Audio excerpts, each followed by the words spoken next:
I find that being a foster parent is a challenge, and I love challenges.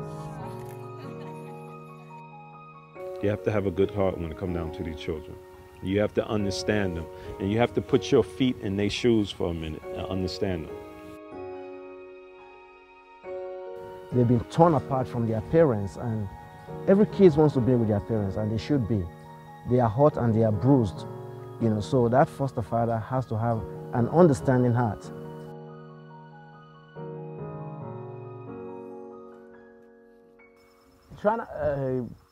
Having those children, trying to teach them some values, it's not as easy as it seems. One thing is it's not so much about what you have to say, because a lot of times people don't care what you have to say. The first thing is they need to know how much you care for them. I have to constantly try to adapt and adjust and see how I can pass on certain values. For example, I started teaching Antoine to play chess. And one of the reasons why I'm teaching him to play chess is that I'm showing him that just like in chess is just like life. Whatever decision you make in life will have a consequence in the future. So before you make a move, always plan ahead, always think what will be the ramification of such move, or what will be the consequences. But most importantly, to be quite honest with you, because I play chess, I'm pretty much trying to get a chess partner. So if it's right there in the house, then I can play all the time, so because I love chess. So that's my ulterior motive. But I think he was going to benefit somehow from that. So do them. Let me see. Whee! That's nice.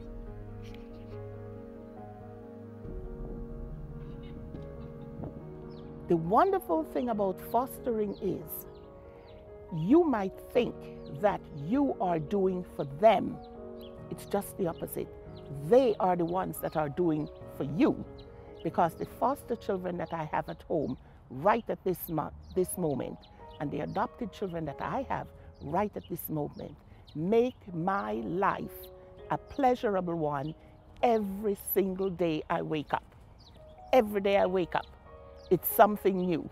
It gives me such a spark, such a wonderful spark. The children are beautiful, whether they are special needs children or non-special needs children. They all need someone to care for them. They need a loving home. They need someone to just let them know that they matter.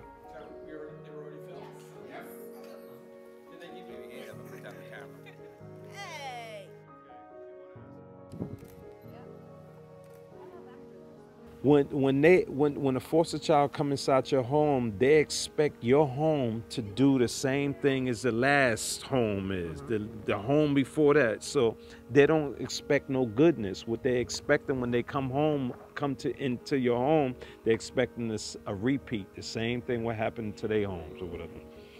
You have to understand their background. You have to understand, you have to go to all the classes or whatever. And if I wasn't the type that go to all of the classes, then I would have been lost it a long time ago. The classes with MercyFirst and them teaching me, then taught me or whatever, helped me overcome a lot of the stuff that I'm facing when these children come inside our house or whatever.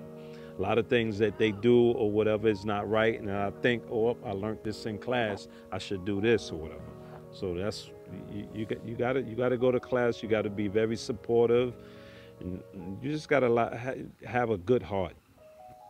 My favorite color, Jaslyn, is red. And what is your favorite color? Say cheese. You should have asked me who's my favorite daughter. I would have said Jazz.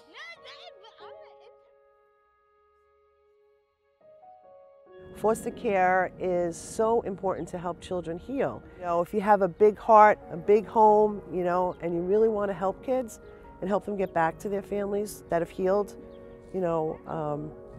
I mean, foster care definitely is the way to go. But it's a tough journey. You have to be a certain type of person, I think, to do it. You have to have a lot of patience. I think that you You need to, your expectations, you have to set the right expectations, you know, with yourself and with the children. You know, a lot of the children are for lack of a better term, you know, with their challenges are damaged, severely damaged, you know, emotionally. They're coming from, you know, a bad place and they need to heal. And they could be challenging, you know, but you just have to be patient and realize that they are kids, you know.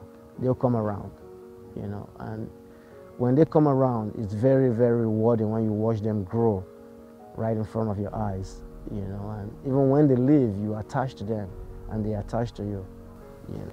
The saddest part about it is saying goodbye to these kids. That hurts, you know, when they have to be reunited to their parents. It's a good thing that they have to be reunited back to their parents, which is the goal of the foster parenting, you know, and today we are in the process of, you know, adopting Gerald, you know, because when we say we wanted to adopt, we want to make sure that the kids also want us to adopt them. You got to have faith. You must have patience. And if you're without the patience and without the love,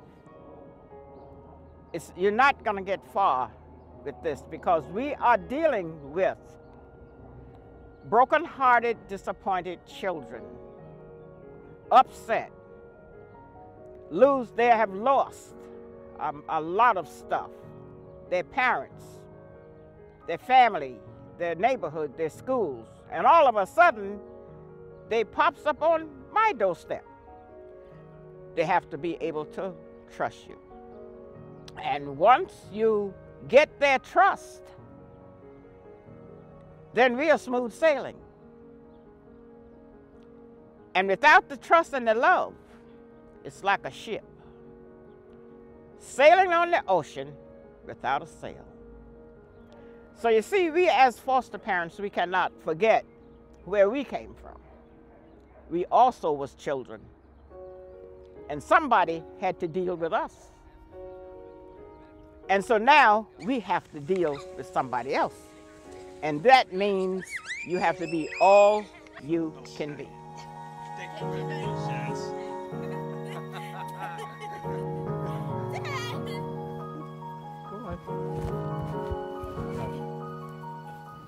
When I first heard the information that I was going to come back, I was very excited. I felt like maybe this might be the one place I was looking for. We can go home now. Yeah. But why do you always wear suits?